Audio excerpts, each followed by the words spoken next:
Good morning. Good morning. I am Manila Chan. That over there is Ted Rall. You are tuned in to the Ted Manila Information Show, or just TMI for short, where we bring you way too much information. Anything from news, politics, lifestyle, culture, fad diets, fires, ocean water rising, and not being able to put out fires. Anything and everything goes, because we believe you can never have too much information. If you are looking for that straight-laced, button-down, morning news program, this one is not going to be for you.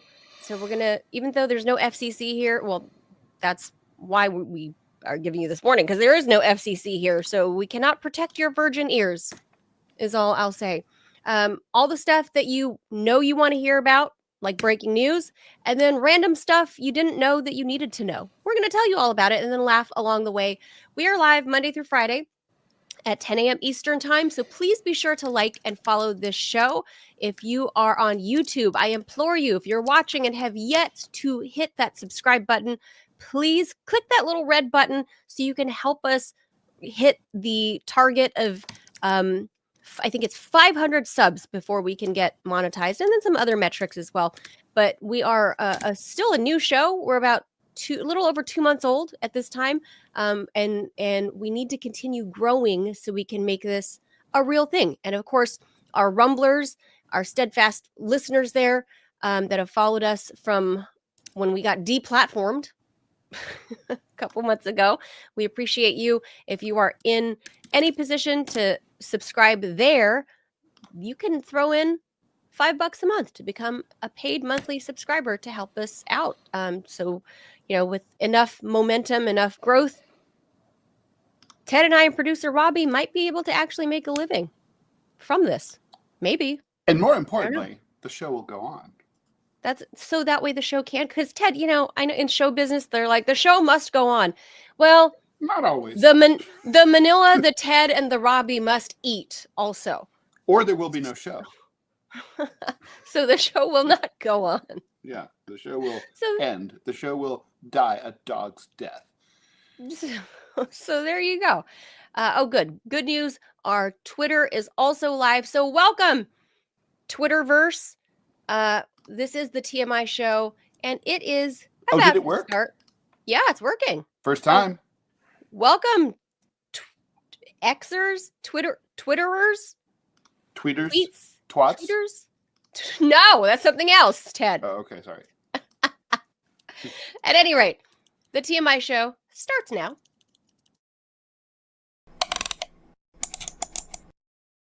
I suppose we should be off to the headlines. President-elect Donald Trump is scheduled, or if we were in England, we would say scheduled, to be sentenced today for his criminal conviction from those hush money payments paid to Stormy Daniels, the porn star, a case that for a time overshadowed Trump's attempt to retake the White House. The Supreme Court paved the way yesterday for the 9:30 Eastern time sentencing in New York State Court in Manhattan. That means it's probably already happened, unless there's been a bunch of court delays, which, it is the New York City court, so that's possible. The Supreme Court rejected Trump's last-minute request to stop the sentencing just 10 days before his inauguration.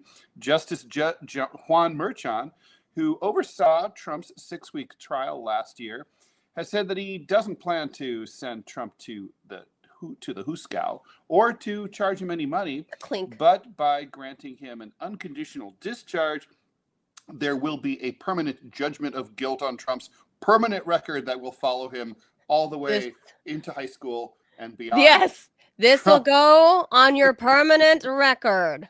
Which I know he's quivering and shaking in his his penny loafers. Trump, 78 years old, pled not guilty. However, he is expected, and I guess this already happened just now, was expected to appear virtually at the hearing. Whenever someone says that, I imagine him sort of floating like a shade in and out of the wall, but I think it was Zoom. The trial played out against the extraordinary backdrop of Trump's campaign to retake the White House. And it's the culmination of the first ever criminal case brought against any American president, past, present, or future. Well, there could be future. Manhattan DA Alvin Bragg, Democrat, charged Trump, a Republican, in March of 2023 with 34 counts of falsifying business records to cover up his former lawyer, Michael Cohen's $130,000 payment to adult film star Stormy Daniels for her silence, which I guess he should have paid more because he didn't get that silence, before the 2016 election about a sexual encounter she said she had with Trump. And well, we know that happened. And Trump denied it, but yeah. Anyway, a panel of judges on the 11th Circuit Court of Appeals, in a ruling last night, denied an effort to block the release of special counsel Jack Smith's final report on his 2 investigations into Trump. Judge Eileen Cannon, who dismissed Trump's classified docs case, temporarily blocked the report's release on Tuesday while the matter was considered by the 11th Circuit. The 11th Circuit, in its own decision, declined to immediately overturn Cannon's temporary injunction, instead ruling that the DOJ, the Justice Department, can file a separate appeal if they want to release the report earlier than this coming Sunday. That's when Cannon's temporary injunction expires, because, it's Friday. Temporary. It's temporary. So it's Friday, not so Friday for Donald Trump. He's obviously embarrassed by this.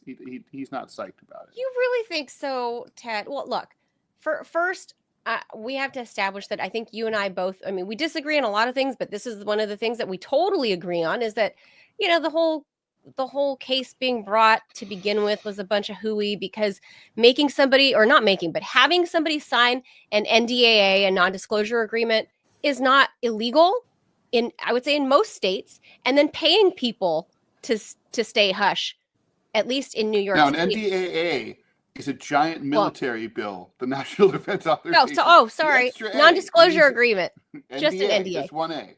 Just 1A, sorry. I kept going with the A's, that was too many. Just an NDA. Mm-hmm. But that's not illegal in New York State. I don't live in New York, so I don't know. No, it's not illegal. It's not illegal, and it's not illegal to pay them. The theory of the case, for people who weren't following this or may have forgotten because they have lives, was that basically Bragg said, because there was an election, this happened in the days before the 2016 election, because basically he was campaigning, that this expense, though not illegal in any way, shape, or form, should have been declared a campaign finance expense. It's kind of like a technicality in the same way that they went after, Capone for not paying taxes. Well, he couldn't pay taxes, even if he wanted to, because if he declared that how he was earning his money, he was going to reveal the whole nature of his operation. It's not like Donald Trump cared about wanted to violate campaign finance law, or that he was misappropriating campaign funds. He was spending his own money on this. He just didn't want anyone to find out, right? So it's kind of like Elliot Spitzer. Probably, especially Melania. That's the whole point of a hush money payment, is that you don't want anyone to find out. Right. That's the point. Well, then we also, look, what happened with his lawyer, with douchebag Michael Cohen, who, he's the one, you cannot in any way, shape, or form imagine that Donald Trump puts in a ledger, hush money. Oh no, we got to erase that. We got to put it as campaign expenses, business expenses, whatever expense. But Michael Cohen put that in there. Michael Cohen put that in there. He was in charge of doing that, and also, it's bullshit that Alvin Bragg 34 times, because it was each time the payment was I guess it was trickled out to her. It wasn't like a lump sum. Maybe? No. It was a single lump sum. The way it worked was actually that it was Michael the same charge, though. Michael Cohen fronted the money, and then and then Donald paid him back later. But it was in a single. But it was payment. 34 charges of the same thing over and over and over. It's sort of like It's sort of like when, and they do this with everyone, right? They just lard up everyone's charges, and they shouldn't be allowed to do this. It's like when you're back in the motherland of California, we have all of those high-speed chases, those car chases, right? Yes. Then it's always televised. They nail you for speeding, right? For speeding, for every red light that's run, and just everything. So it's exactly like that. It's like if you and I rob a bank, Manila. We're going to be charged. Not only, they should just really nail us for bank robbery, or let's say we killed the guard for shooting the guard. But they're going to get us for parking illegally at the hydrant while we were out, just speeding And in then the car, reckless driving. However many everything else. workers and customers are in the bank, if we're holding a gun, then Yes. technically we're threatening those 30 people also. Maybe it's terrorism because they were scared. That's basically what Alvin Bragg did here. It was like it revolves around the one lump sum, as Ted pointed out, the one lump sum, and then all the little technical things related to that one lump sum. So exactly. It's not like he gave I could live with this a little better if it had just been one count.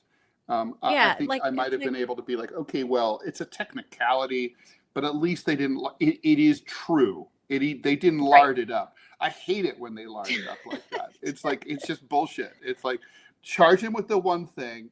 They make it, and everybody's like, 34 counts. All the Trump-hating Democrats always say that, like, 30. I mean, that makes it sound like it was just like this pattern of, he did this all the time. He was like he was paying her off every time, falsifying 34, his records 34 times. Also makes it sound, because it's a violation of campaign finance law, that he was like embezzling money out of his campaign or something.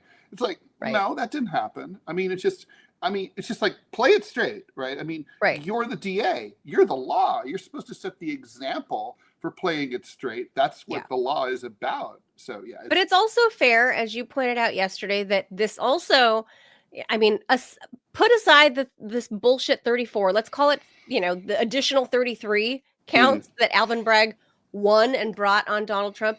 You pointed this out yesterday, and I think it's fair that that they're going to sentence him anyway, even if it's just for show, because it's virtual. And Merchan, despite all his own problems, right, like with his daughter working for the DNC, and that's true, that's gross, this and that, like all kinds of stuff that's just wrong with this case. At the same time, it kind of shows that supposedly nobody's above the law.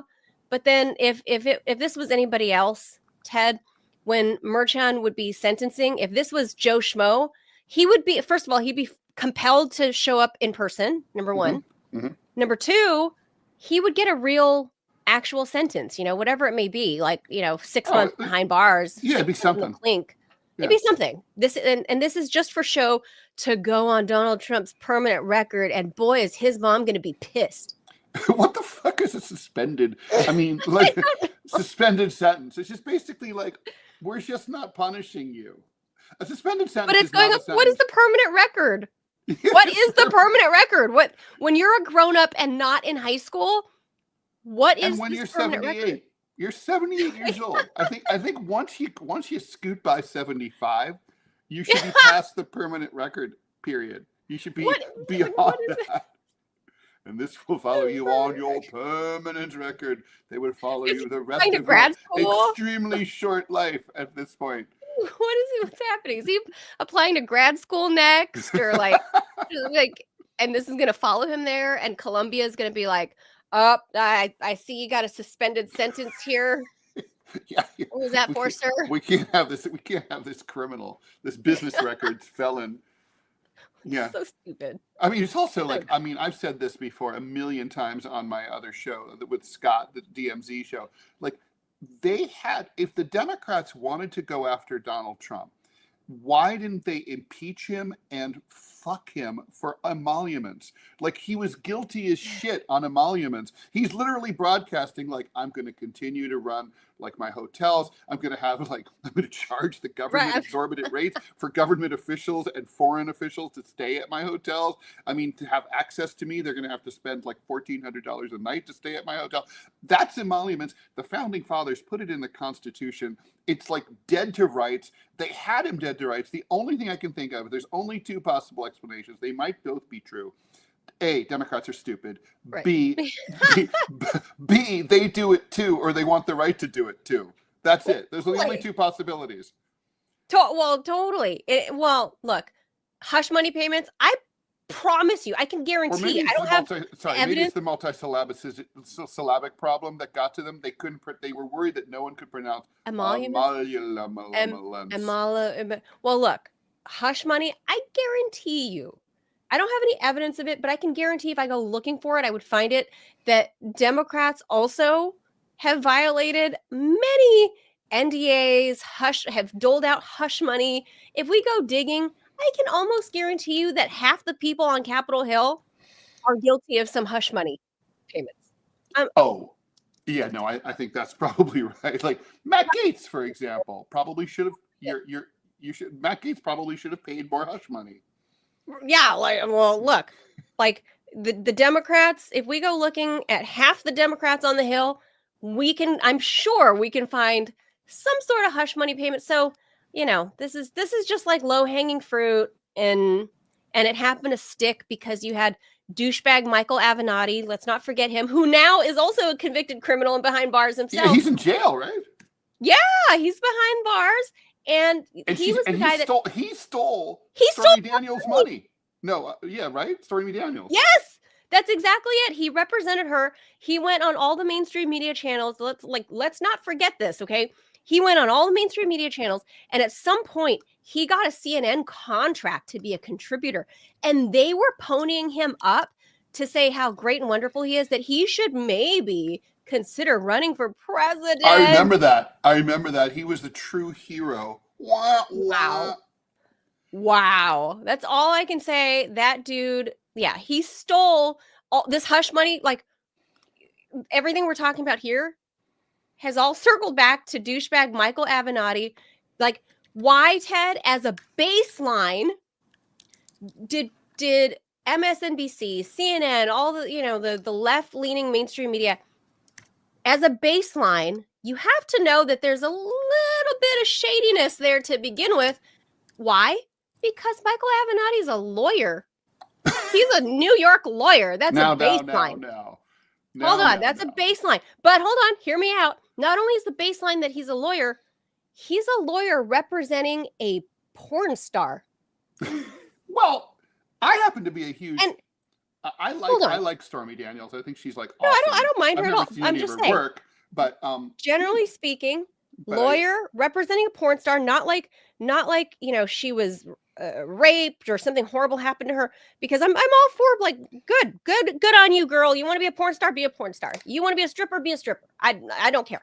And she's not just a porn star. She's an advocate for the adult working industry. She's helped organize them to have better working conditions. She's I think kind of that's like a union head. Yeah, I'm not against her at all. But I'm saying Michael Avenatti, just as a baseline, think of it just top level, just top line. Think of this: he's a lawyer, a New York lawyer representing a porn star, in a hush money case. You're going to pony that guy up. You're going to pony that guy up to be the next president, or at least the nominee for the Democrats. The Democrats have fallen for what? Democrats fell throughout this whole thing for the ultimate, the enemy of my enemy is my friend thing. And that's all such a fallacy. Such a fallacy. So, I'm an editorial cartoonist, and I know that in many controversies between two sides, both sides are wrong.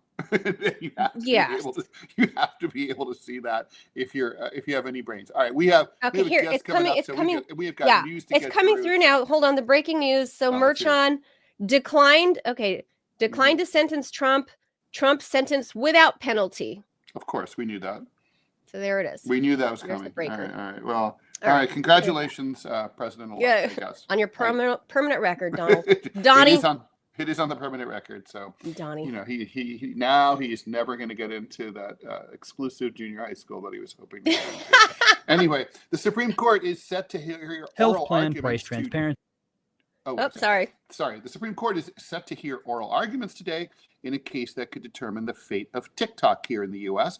At issue is a law that requires ByteDance, which is the parent company of TikTok, to sell off its stake in the app or face a ban by January 19th. TikTok, with more than 170 million U.S. users, is asking the court to block the enforcement of the law, citing the First Amendment.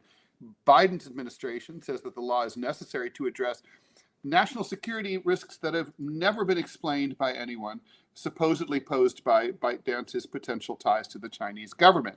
TikTok said that it could shut down by January 19th unless SCOTUS intervenes. Trump filed a brief last month, however, asking the court to kick the can down the road a little bit to give his new administration time to try to negotiate a political resolution. That's a reversal from previous attempts that he undertook to ban TikTok back during his first Right. term. Separately, ByteDance appears to be preparing for a potential ban of TikTok by promoting its other app, Lemon 8, encouraging users to migrate over to Lemon 8, whatever Lemon 8 is, as a contingency plan. Also worth noting is that there are reports this morning that Kevin O'Leary, the guy from Shark Tank, and Yes. several other investors have, they claim they have enough money to buy TikTok in case Really? a sale is forced by January Huh. 19th. I don't know if they'd be able to. I mean, having worked in mergers and acquisitions, 9 days is a very tight timeline, even if they decided to try to sell it off right now. I mean, it's not impossible, but it's rough. 9 You'd have to days. come up with a Well, very convoluted escrow but I thought situation. TikTok is saying here, like, we would rather shut it down and have you all go to Lemonade, I think is what, it's trying to, but that's, they should have just called it TikTok 2. Just like, TikTok. we're not the same. TikTok part 2. I don't know. Lemon 8 with the number 8. Lemon 8 is what they're urging people to go to. By the way, we're looking at C-SPAN's live coverage of this so that we're seeing, I guess Justice Sotomayor was speaking the most here just now to TikTok's attorneys. But it seems like TikTok just would rather like drop kick that thing out the door than rather, sell it to American ownership. There's Noel Francisco, attorney for TikTok, that's talking there. And Ted, this is like such a thing that, okay, check this out. This woman sets the case as to why she's pro TikTok and so many people are. And I just wanted to play her soundbite real quick. I thought it was worth listening to. I'll keep you updated. Okay. So she flew to Washington, D.C. She's here. She's outside at this very moment picketing the Supreme Court. This video was taken, I guess, presumably last night, 8 hours ago. Mm-hmm. We flew to DC because tomorrow the Supreme Court is hearing the argument for the TikTok ban. Why did we spend our own money to be up? Why the video's not moving, I don't know, but there we go. Court is hearing the argument for the TikTok ban. Why did we spend our own money to be up here? Because TikTok is worth fighting for, and our stories deserve to be told. There are 170 million Americans on this app that love it and use it every day. There's also 7 million small businesses that are thriving, including my own. 98% of my sales come from this app, and my business won't survive without it. And it's not for lack of trying on other sites. It is what is unique about TikTok that allows my business to thrive. The algorithm is interest specific, and that allows small businesses like mine to be found. So tomorrow we are going to be outside the Supreme Court talking to anyone and everyone who is willing to hear our stories. So again, this is, how I just said 2 minutes ago, both sides in a controversy can be wrong. Okay, so let's just stipulate that everything she just said is true. By the way, I find that whole interest-specific algorithm thing very interesting. I don't know anything about that. But let me just say that I hadn't heard that before, and so that is cool if true. But okay, who cares? I mean, that's not an issue. Lots of people make money off it. A lot of people made money out of being part of the Gambino crime family too. I mean, that's a stupid argument. We enjoy it. We like it. We use it. We make money off of it. That's dumb. That's not an argument. The argument really is, if the government is accusing TikTok of being a national security risk. If that's true, they should prove it and they should explain it to us. And they have never done that. So the real principle here is you've accused a foreign entity of posing a threat to the American people, then put up or shut up. That's our system. When you accuse someone of something, you have to prove that you have to show your evidence. They've never done that. For me, it begins and ends there. Now, and if they did that, that's language I understand, Ted. I don't know anything about the algorithm stuff. If the government proves that, they're out to get us, and that, they're going to somehow, there's truly nefarious things going on here, then I'd be like, I don't care that 170 million people are going to lose it. Who cares? That doesn't matter. That's irrelevant. That's not the argument, right? No, it's not. It's just not important. All right, let's keep going. Totally unimportant. All right. Devastating fires in Southern California, which is going to be the topic of our show today, continue unabated, including a number of blazes that are tearing through prominent Los Angeles neighborhoods. I'm like personally indirectly connected to 5 people losing their homes. In other words, friends of friends who have lost their houses already. And actually, sorry, I should say one person I know actually did lose his house yesterday in the Hollywood Hills, including a number of blazes tearing through prominent LA neighborhoods. At least 10 people have been killed. You know it's got to be more. And nearly 180,000 people have been ordered to evacuate. The biggest blaze, the Palisades fire, destroyed thousands of structures in affluent coastal neighborhoods between Malibu and Santa Monica, and was just 6% contained as of this morning. On the east side of the city, the Eaton fire is also completely 100% uncontained, though growth had significantly slowed.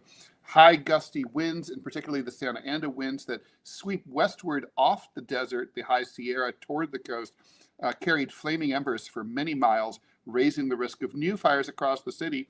Conditions are expected to improve today, but persist into the weekend. In fact, the winds are supposed to pick up. They're forecast to pick up over the weekend.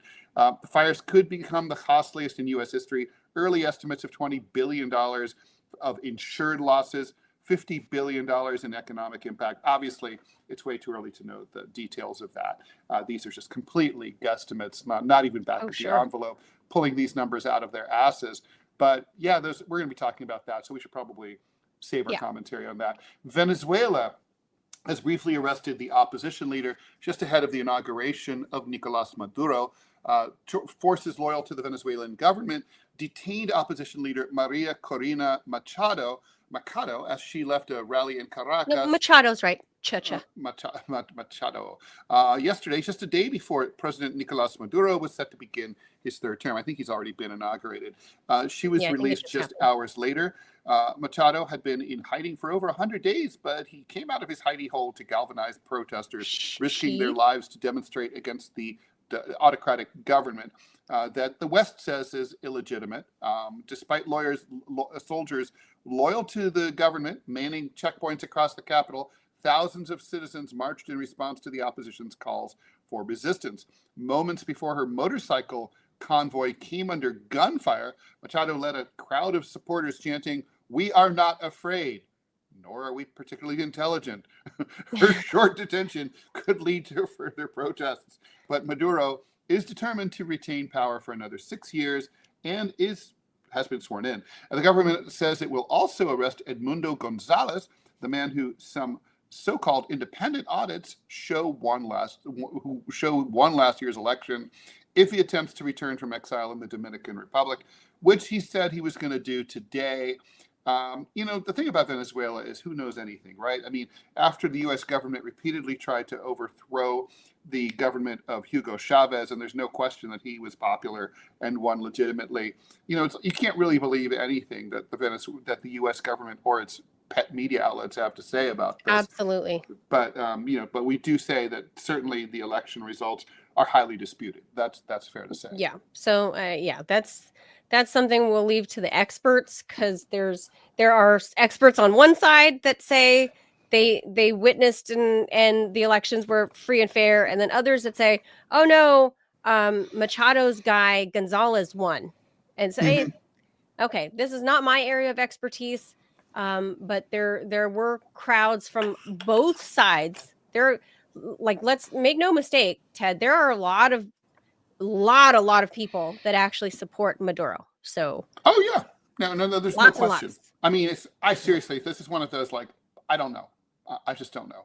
Yeah, she's her side of it though is definitely U.S. backed. They are.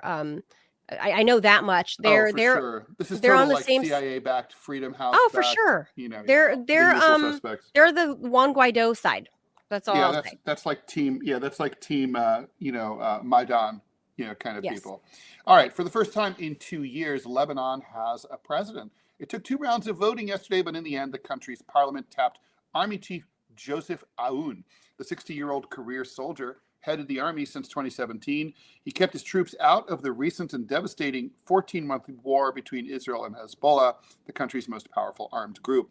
Aoun is a Maronite Christian, a requirement for the presidency in the delicate power-sharing arrangement between Lebanon's Christian, Sunni, and Shia communities. That's in the Lebanese constitution. A lot of countries actually have these kind of arrangements in their constitutions when they have a lot of religious diversity or ethnic diversity. Iran, for example, sets aside a certain number of seats in its parliament for Jewish, Christian, and other representatives. There's, I think, more Jews in the parliament in Iran than there are in the United States. Anyway, among the candidates vying for the job, Aoun enjoyed strong support from the United States and from Saudi Arabia, two key external power brokers. His selection suggests that Hezbollah, badly weakened by the war with Israel, not to mention those pages that blew them all up, and unable to win support for its own preferred candidate, has lost some of its clout. With Lebanon mired in the worst economic crisis in its history, which is saying a lot, Aoun must name a prime minister capable of carrying out the difficult reforms that are necessary to unlock funding from external donors and creditors. He also has to oversee and work to extend the current 60-day ceasefire between Israel and Hezbollah. That expires on January 27th, and we'll see what happens there, because Trump will have been president there for a week, and I'm sure that the current Israel situation is job one for him on foreign policy. No, I think it's going to be Ukraine. Tied. You think it's a tie? Well, it's a tie. We'll see it. Yeah, but I mean, let me Ukraine just for say sure, that, but Ted, look, when somebody else wins, like name any country, right? People react like this, and like not because they're having baklava. Although I wish we did that. Like, here's some baklava, our candidate won.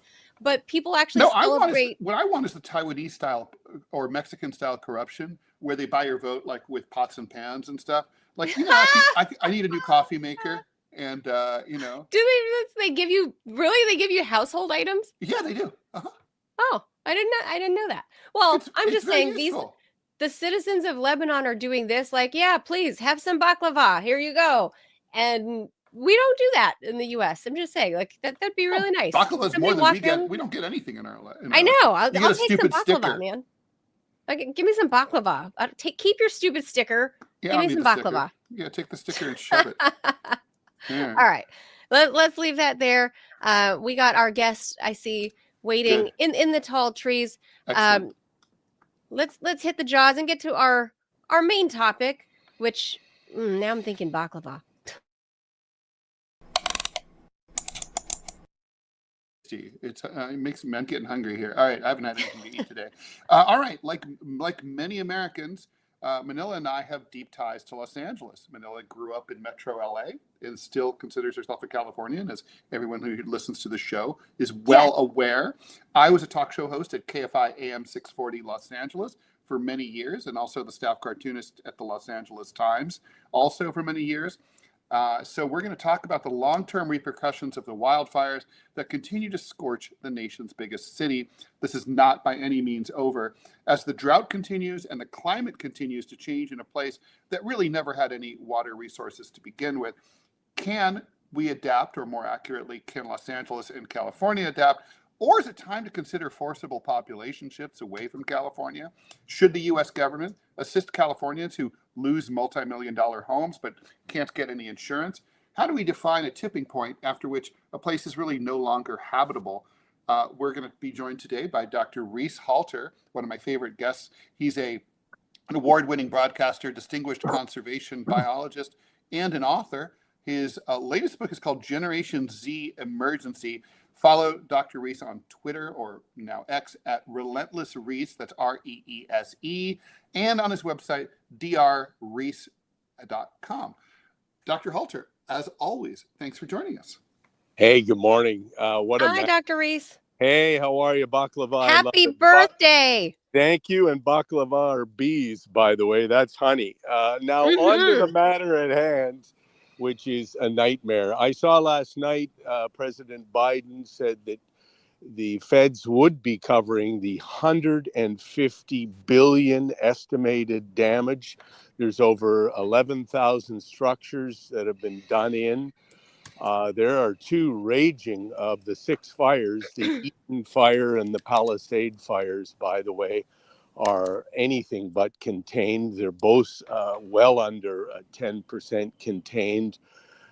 This is a collision of You couldn't have, I don't think you could have imagined that the LA basin would be in severe drought. So what drives this are two things. First of all, we have the Great Basin Desert, which is a state behind California. And the high pressure system that forms over the Great Basin it has been exacerbated by the temperature difference between the Great Basin Desert and the Southern California temperatures. So you got a temperature gradient there. You've got this massive high swirling around like a toilet bowl in a way. And the winds that were driven over the Sierra, as they come over the Sierra and they sink, the air is compressed. As it's compressed, it heats up, and the wind has to exit. Southern California, as many listeners will know, has canyons, and the wind just pours through these canyons. I'm told there were estimates of 100-mile-an-hour winds. So we have that. We have extreme drying. The relative humidity was in the order of less than 5%. Last year, there were a couple of heavy rains, meaning that the coastal sage scrub ecosystem where most people live greened up. There was a lot of fuel. And what people need to understand is because this ecosystem has evolved around both fire and drought, the leaves are coated in oils to conserve water loss, but those oils are highly volatile. So when fire comes in, which it did, kaboom! And it's these canyons. This is like a dragon exhaling fire. I have never in 35 years of covering fires around the world seen lifeguard stands on the other side of highways, not surrounded by any vegetation at all, in giant piles of ash. And these are wide beaches, right? For people who haven't been there, not all, it's not a uniform, but a lot of these beaches are very wide, right? Like you walk, you get off you cross the street from where there are buildings, then it's a wide street, then you walk before you get to the water. It's not like it's a narrow 20-foot strip of sand. No, so, right. This is PCH, Malibu. You have to cross PCH, and Malibu is a big strip of sand, like at least from PCH, Pacific Coast Highway. You're talking at least in the most narrow parts, at least an acre in the most narrow parts, at least, and then wider. The beaches that I, for years and years, as a former Angelian, removed tons of trash every Saturday for a decade, are just scorched. The houses are gone. Palisade High. Which, by the way, is where they filmed Carrie, and in the movie, she burns it down. Oh, is it? Yes, gone. The beach beneath it, where I worked, just scorched. It's overwhelming. I think it's puerile to start pointing fingers and saying we didn't do this, we didn't do that. Sure. There many millions of people that have lived in an area that, sure, it's overpopulated. And now the question, Ted, Manila, is what to do. The insurance will be, well, as I said at the top, Biden has said he would cover $150 billion. The insurance industry can't absorb that hit all at once, so the feds are going to step in. Yeah, they already did. They issued an order. Well, I should say the state of California regulators have just issued a diktat that if you want to sell insurance of any kind, including health insurance or auto insurance in the state of California, you've got to issue, you can no longer stop issuing homeowners insurance policies, but there's no word on whether there would be any price controls on that. Right. Just that they Yeah. have to issue the policies. Right. Well, eventually what will have to happen is the states will have to become the insurers.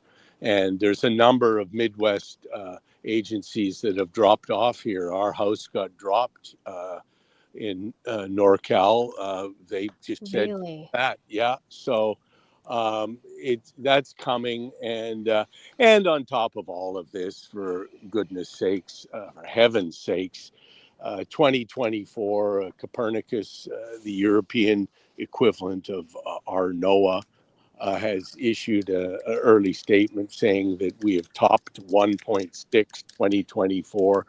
And here's the thing: 2023 and 2024 were the two hottest years in 125,000 years, and it hasn't even sunk into our psyche of what's going down. I can tell you this: on the other side, I read a horrendous piece, and I'll be releasing a piece shortly on the number of LN, liquid natural gas ports, the intake and outtake ports. There are hundreds under construction. In Gen Z emergency, I had mentioned there were some 200 underway 4 years ago. There's almost another 200, which means that the heat is just going to continue to go up and up. And enough. Uncle, mercy, whatever you want to Dr. say. Reese, a couple questions here. I know I know a lot of people listening or watching, obviously with California having the biggest coastline of any state in the union, a lot of people are going to wonder, well, why can't these firefighting planes just go scoop up water from the Pacific Ocean and dump it there? How can California be out of water? Can you explain for us why using ocean salt water is not a viable solution?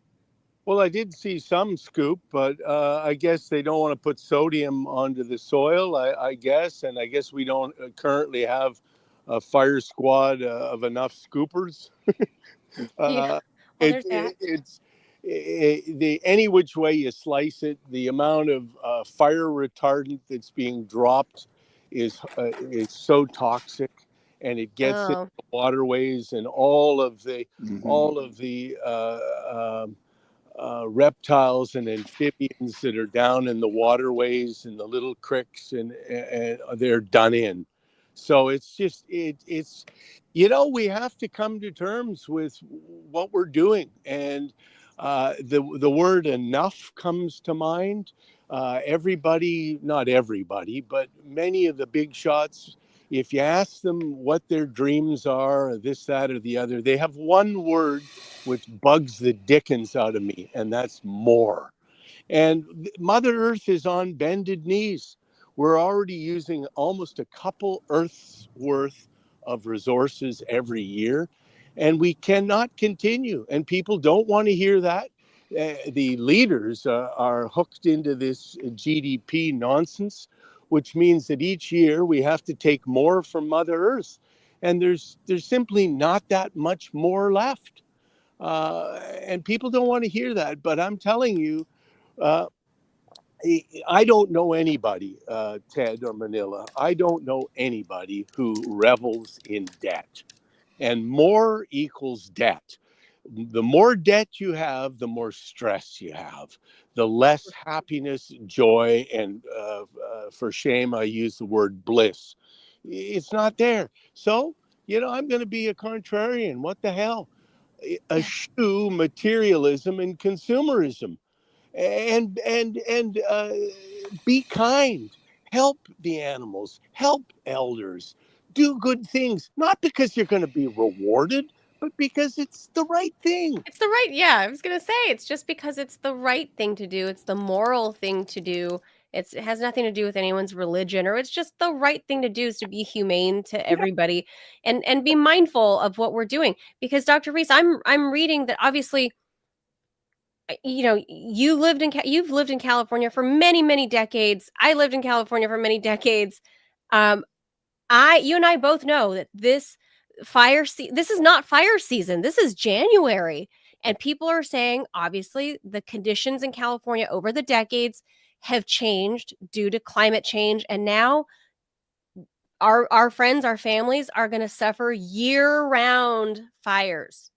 Yeah. Is that the new norm? Yeah, year-round fires, and it's not just California, it's Texas, it's the southern half of the United States. Washington and Oregon, too. Washington and Oregon. But, it also begs a bigger question, Ted, and that is water. Water is life. Life is water. And we are currently, if we're not sucking it for agriculture, for water wasting crops, we're fracking or we're mining, which means we're poisoning the groundwater. You don't need to be a physicist. You don't even need to be a high school graduate to understand that if you poison the stuff that we're made of, that we drink, that we eat, and we breathe, you're going to die a horrible death. What are we doing? It's absolutely out of control, and I for one I'm mortified. I'm going to say this: I'm mortified to be a human right this moment in time because we know what we're doing, and it's like who gives two hoots? Well, I mean, the thing is, Dr. Reese, it's a doom loop, right? The question is, human beings are very adaptable little monkeys, right? And we're very, very smart at adjusting to changing conditions.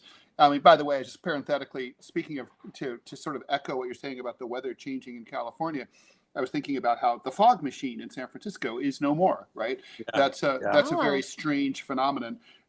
There's no fog in San Francisco not anymore? really. Very little. And the seasons Wow.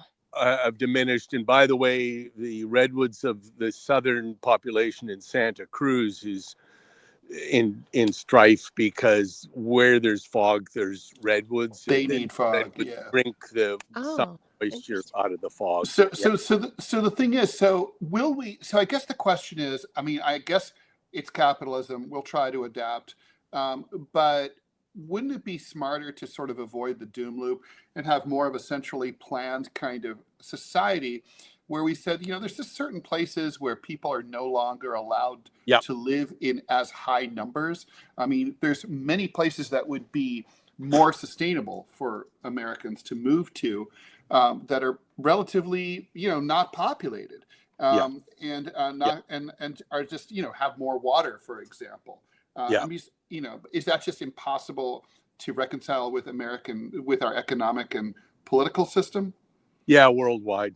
Sadly, it is. And I'd take it to the next level, Ted. I think the most precious thing we have left on planet Earth is wilderness. And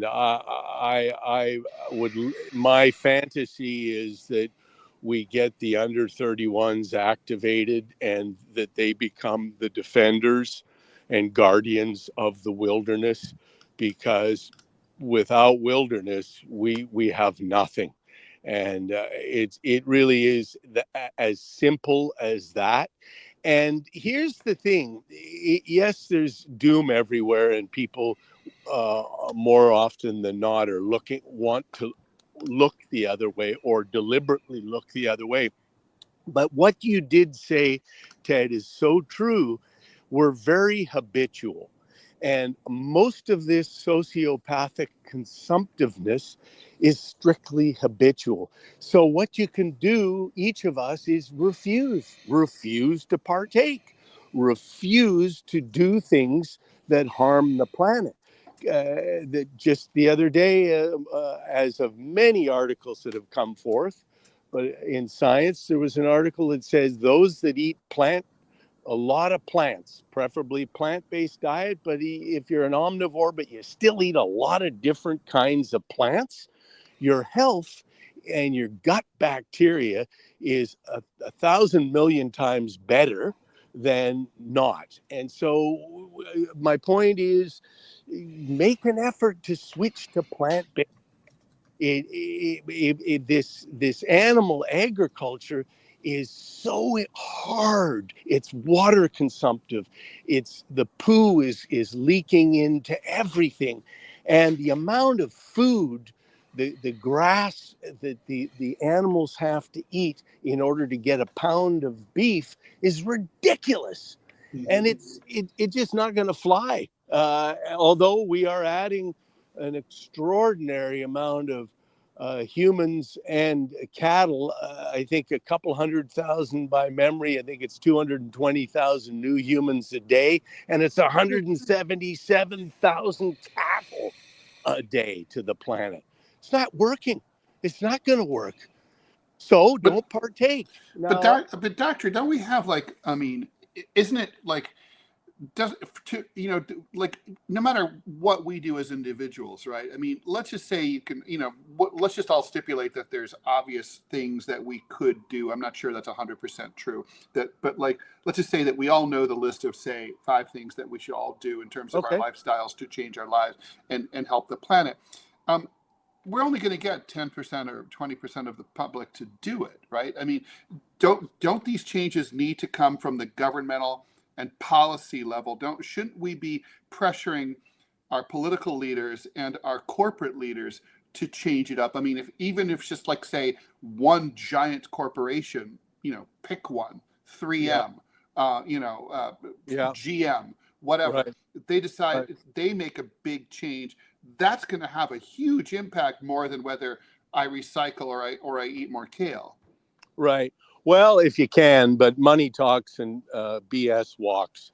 And so here's the thing. Now we know that K Street is running the show near your town or in your town. Sure. And the wee people on Main Street have to swallow this 2.4 trillion new tax cut to the uber wealthy. And it's like, we don't matter. But I'm saying it's a do or die situation. Either sit there and watch the whole house of cards go, or do something, anything. And the point is, we are powerful, each of us. And when we band together, in my opinion, we're unstoppable. You got to try something. Well, I agree if we band together. The question is, but we don't have I mean, there's no political opposition to the system in this country at all. That's true. That's from anybody, anywhere. And Dr. Reese, Ted brought this up yesterday, and I said it'll probably never happen. But he says, what about just, that this might be the thing that depopulates California, because it's such a populous state. We've pushed out the wildlife. And now these fires, now you can't get insurance for it. Will this be the thing to finally drive some homeowners out of California into other places? And is there any chance, or do you think there's enough wealth in California that people are just going to continue to flock there, rebuild there, and continue to build in the hills and continue to push the, I used to go hiking all the time, regularly. Well, I guess it's at Griffith Park in the canyons there. And then the people started freaking out when the bobcats and mountain lions started returning to the area. I know. But I would go there knowing that I'm entering their habitat. So there were people that were stupid enough to say, well, we need to, add more houses in that area. It'll scare off the cats. And I would, do you not understand? Like, these canyons are their homes, and I'm hiking through at my own risk. But what do you think? Do the fires drive people out, or are people finally going to give up? No, money talks and bullshit walks. And no, this is the time where I'm going to swipe something. I don't mean to, but the whole deal now is the worshiping of the golden calf. And he who has the gold rules, and everybody wants the gold. and it's a headless horseman. We're heading into apocalyptic times. I mean, it is Look, it is apocalyptic. This is the apocalypse. California is a very look at Maui. Look what happened. Yeah. We didn't learn butkus Nothing. from that. Well, We haven't people are learned also- anything from the year of floods.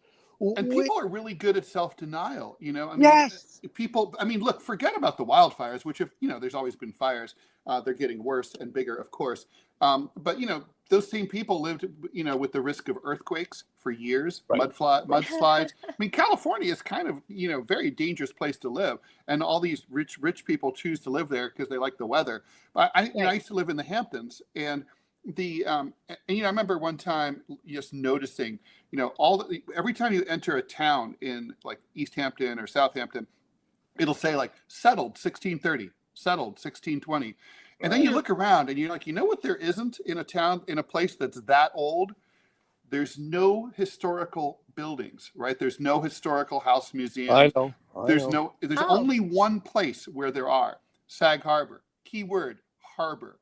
Right. So what happened to all the old houses from 17 whatever? It's like, well, they all blew away in hurricanes. OK, all of them. They're all gone. So when you live in the Hamptons, if you have any brains, you're like, my beach house is kind of a loner. It's kind of temporary. Like nature's letting me have it. It won't be here forever. It's not going to be like my grandkids won't be in this house. Right. Well, same thing for Florida or the Gulf Coast. And I think that's like what people they need to start like internalizing that, because that's reality. Yeah, it's super tough. It's there isn't a wand that can fix this. Sadly, it's just going to be more and more carnage. I have for years, and I don't take claim because it's shameful. But I have dubbed this era the age of agony. The animals have been agonizing for a couple hundred years, probably a couple thousand. But now the human race is beginning to agonize, and it's not on one continent. It is everywhere. And we refuse to, you know, failing to plan is planning to fail. And I've been LARPing on this for decades. And, but there, you know, there's no money. So the thing of all this is, unless somebody can be a trillionaire from the plan, people don't, it's like, yeah, whatever, you know, whatever. Some long-haired old guy is LARPing on, you know, what we could do or should do. And that's super sad, because we are like the honeybees. We have the ability to respond. We're top-down learners, so we don't have to react. We can respond, and it's amazing that honeybees are the same. They're top-down learners. And somehow it's become too easy. It's also, as you both know, very frightening with the amount of deliberate dis and misinformation that everyone is faced with now. And so many people are ill-equipped to even understand what to do, never mind that they don't have a plan. Well, certainly California's leaders have not had much of a plan, because environmentally speaking, if they had thought about environmentally how to conserve water, some of these fires might have been put out, especially the ones in the suburbs, right, where the fire hydrants have been tapped out, and it's just crazy. Had they better planned, water reservoirs and how to conserve water, but that takes planning, like you said, Dr. Reese, and nobody wants to do that. Well, what a drag. It's the fifth biggest economy on planet Earth. So if you're trying to grow the fifth biggest economy, the infrastructure alone is overwhelming. Guys, you're going to laugh or otherwise. I got 20 yards of redwood chips coming in. I'm going to love you and leave you right now. Here's my dump truck. We love you, Dr. Reese. Thank you Hope they so don't much. burn up. All right. All right. Yes. Be good. See ya. Thank you, Dr. Reese. Bye, Dr. Bye-bye. Reese. Have a good weekend. All right, so that was funny. I gotta Yeah, say, he's like, I gotta go. I got redwood chips coming. I mean, Manila, I got a question for you about this. I mean, do you think? I mean, I have heard whenever there's issues, for example, and it's been usually on a much smaller scale. For example, people losing their houses being washed away in the North Carolina Outer Banks and places like that, and people say like, well, you chose to live in a place like that. You had to know what happened, and like, so why should the Army Corps of Engineers like build why should they spend money, taxpayer money, to build a sandbar to protect you or whatever? Here you have a situation that actually does have a major economic impact. Do you think there could be regional resentments that could be exploited by politicians, by people to say like, I live in fucking North Dakota in a trailer, and I deal with, and no one's going to help me if a tornado blows me away. Fuck these rich people and their $5 million house in Malibu. They can eat shit and die. That's not everybody. Let me just say, like that. There's I know a lot it's not of rich everybody, people, but I mean that's the thing. That's about, not everybody there. That's the thing about this scapegoating. Yeah, a lot of people. Let's be clear here. Southern California and Los Angeles metro area has incredibly high poverty rate. Right? Yes. There's a lot of poor people there. The vast majority of Californians, or let's narrow it down to Angelenos. The vast majority of Angelenos, we're talking like 60+%, are like it reflects the rest of America that are living paycheck to paycheck, that are a $400 like busted rim and tire away from disaster, right? Because and then like they're like everybody else, because it's so expensive to live in California, and the wages aren't that great for most people. No, like people can hardly afford to live there. That's why like 20 people are piled into one house, right? Like you have like multiple roommates because no one can afford to live anywhere. So let's make that part clear. And there are many, many, many condos and apartment buildings that have also burnt down. And when you think of the Palisades, like, yeah, sure, you're hearing about, James Woods' house burnt down, or Paris Hilton's Malibu beach house burnt down. Yes, those people all live there, and that's why the world's attention is looking over there, right? Because of the beautiful, shiny people that are there. But there's the tens and tens and tens of other thousands of people who are right now evacuated from their homes, that are normal people, normal working class people that are just living. And some of these people, for example, in Altadena, that's it used to be very rural, and it was only starting to not be rural 20 plus years ago when I was in college in that area in Burbank and Pasadena. But people still had like small farms in Altadena.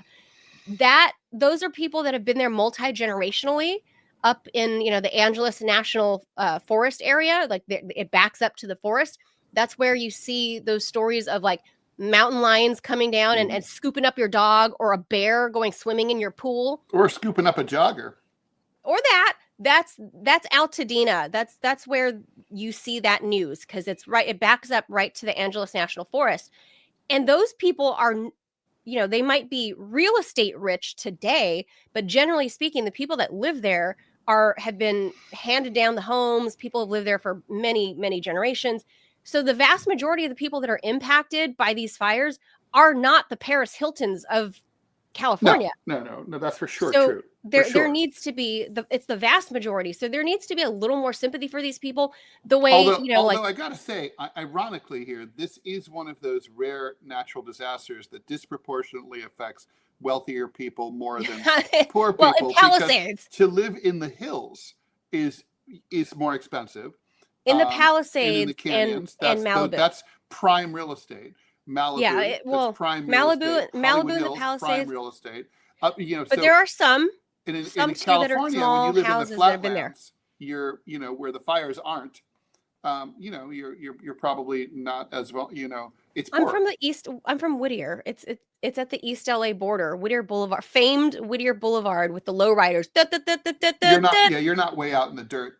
I'm not. Yeah. So I'm not out there in the hills, like where I'm from, and my extended family, that's all still out there.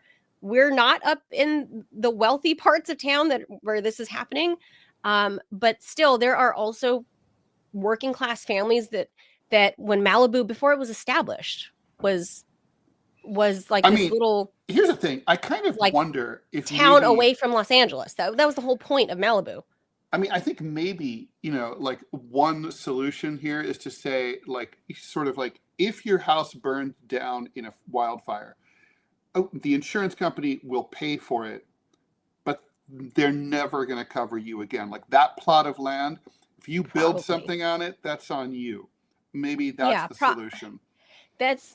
People got to take the risk, and the people with the money will continue to do that. And what's going to happen here, I'm afraid, is that the thousands of people that had their homeowners, maybe if not their entire policy, at least the fire coverage canceled.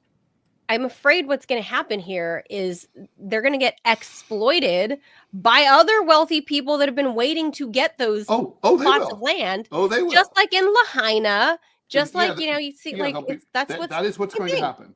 Yeah. That's exactly what's going to happen. And so, furthering the have and have nots, the disparity in Los Angeles. Manila, I will convince you of this. The only solution is a communist revolution to overthrow all the rich people and take it over and have everyone live as equals, as brothers, as sisters. That's the only way.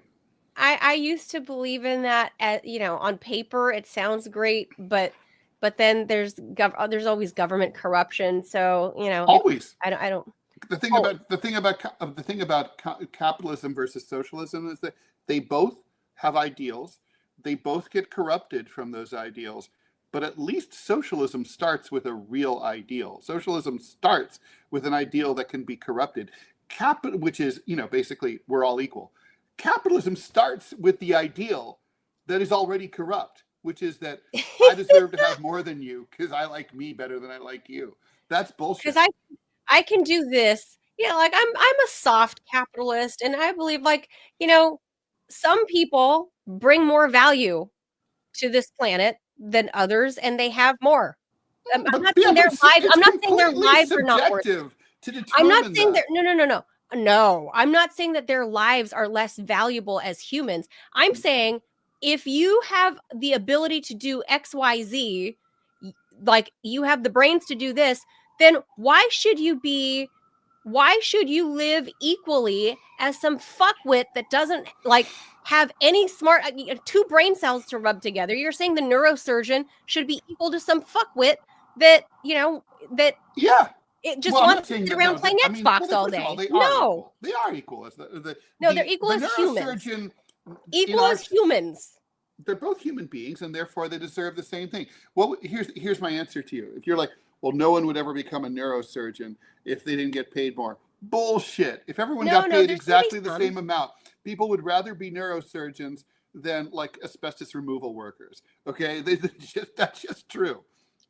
People in the Soviet Union, everyone earned the same ability, but people still wanted to strive for jobs that there's were going to be more fun, more challenging, more interesting. But my fundamental reason for not being a communist, not being a hard socialist like I thought I was in my teens and 20s, was before I got out into the working world and learned more about politics, like the actual, by the time I got to college, and then learned about this magical man, Ron Paul, and I realized how the government actually functioned.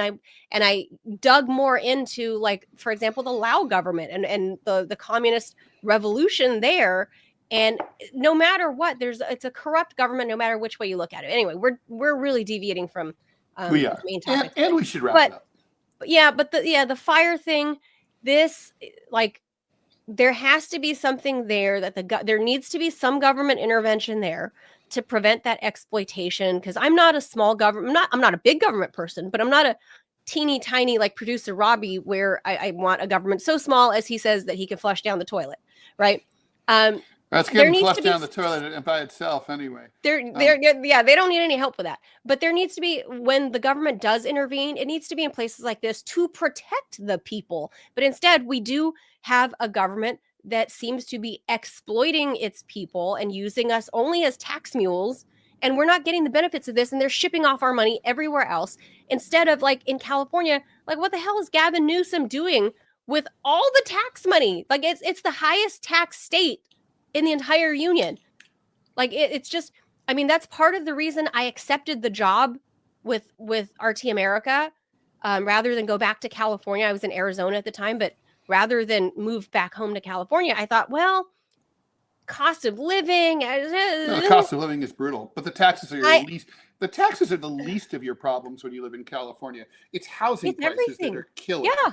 Yes. I mean, like you will never own a house if you live in LA. You just can't. Like, right. If you didn't buy 30 years ago, you're $1 million underneath the I-10. You know, Ted, I can show you some ridiculous hood properties that are going for hovering in the $750,000 range. I believe you. Broken down pieces of shit townhouse, broken down, no air conditioning, like crackheads that have lived next door are still there because they've been there for, grandma bought the house in the late 70s and they're still there. You want a 3-bedroom house in California? I can show you one for under $1 million. Here it is. And it's like, and soon it'll be on fire. So you can't live there in California. And that's why I chose to come out here to the DC Metro. Not that it's a lot cheaper, but it's a little bit cheaper. It's a lot cheaper. It's a lot cheaper. It's not cheap. But it's a lot cheaper. It's not cheap. It's not cheap. Correct. New but York a lot is cheaper than where I came from. Than like, say, San Jose metro area. It is.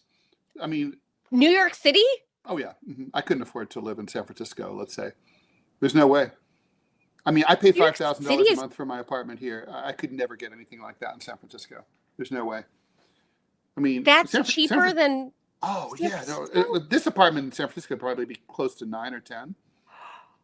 Yeah. Oh my God. I see, but that's my whole point. And then people are just being driven out in droves, and then the policies, businesses are jumping ship in California. You see Elon Musk taking everything out to, Texas, and even like people like Joe Rogan, like moving his podcast out because people are like, you know what, this is a sinking ship. Well, I'm out of here. Joe Rogan is definitely can afford to live anywhere he wants, but oh yeah, I mean, honestly, just for the trouble. That's modified though. I mean, just for the trouble. I mean, even Paris Hilton, it's not fun for her to have to deal with her house burning down and all her shit's gone, and it's a pain in her ass. It's going to take over her life now for a while. She'll be fine. But yeah, I mean, like I'm not someone who normally spends a lot of time worrying about the problems of the wealthy. I'm just saying that like there's a strong motivation even for people who are super wealthy to be like, this is more nonsense than I need in my life. I'll live somewhere else. Right. Especially if it's like not their regular home. When you're talking about Paris Hilton, that's just her beach house. Even especially if it's their regular home, all the more reason to leave, because then you're based there. Everything's there. Right. Your kids live there. Your kids' pictures, all your, the first handprint in the clay, you run out in the middle of the night. You can't, your house is on fire. You can't, the cat's hiding, the cat burns up. That's not fun, No, it's gone. So it's just something people got to consider. And, it's everything all around, not only the actual threat from Mother Nature in California. Earthquakes are not fun, let me tell you. And then you got the fires year round. The cost of living there is just incredible. And then now you got insurance that's not going to back you up. So you're screwed. If you're a regular person, you're screwed in California. And Gavin Newsom doesn't seem to care. We keep electing the same idiots over and over, increasingly idiotic. So, California's, I'm going to say it, going to hell in a handbasket or in a Gucci bag, Ted. Going to hell in a Gucci bag. We go out in style. With California. A poodle inside. All right. Have a good weekend, everybody, because, go out in that Gucci bag, everybody. That's life in California. But yeah, I'm still praying for my friends and family because many of them, like I said, I went to college, Ted, where the Eaton fire is, in Burbank and in the Pasadena area. So I do know a lot of people that are getting evacuated. So, this is touch and go for friends and family out there. I don't know the wealthy people in Malibu and the Pacific Palisades. I don't know them, but I know the regular. I know some of them. Yeah. I know many of the regular people on the east side of town. So unlike New York, I know some of them too. Unlike New York, you guys, the rich people are on the Upper East, right? Anywhere in Manhattan, south of 96th Street, is very expensive now. Oh, okay. When I was a kid, I just remember thinking, oh, okay, like from the Jeffersons, like moving on up to a deluxe apartment in the sky. but to the east side. That's Yeah, how I remembered it. They that's moved right. up to the east Yeah, side. the west side is the same as the east side now. Yeah. Oh, well. The east side's a little more. It's a little dowdier, safer maybe. But it's not. It's no cheaper, or it's no more expensive really. Well, in LA, up until the past decade, the Northeast was considerably cheaper. Like 10 or 12 years ago, you could still, regular working class people could still buy homes 10, 12, 15 years ago. And slowly the prices have crept up. The west side has always been very expensive. That's where all the rich people live, Santa Monica, out towards water, all of that.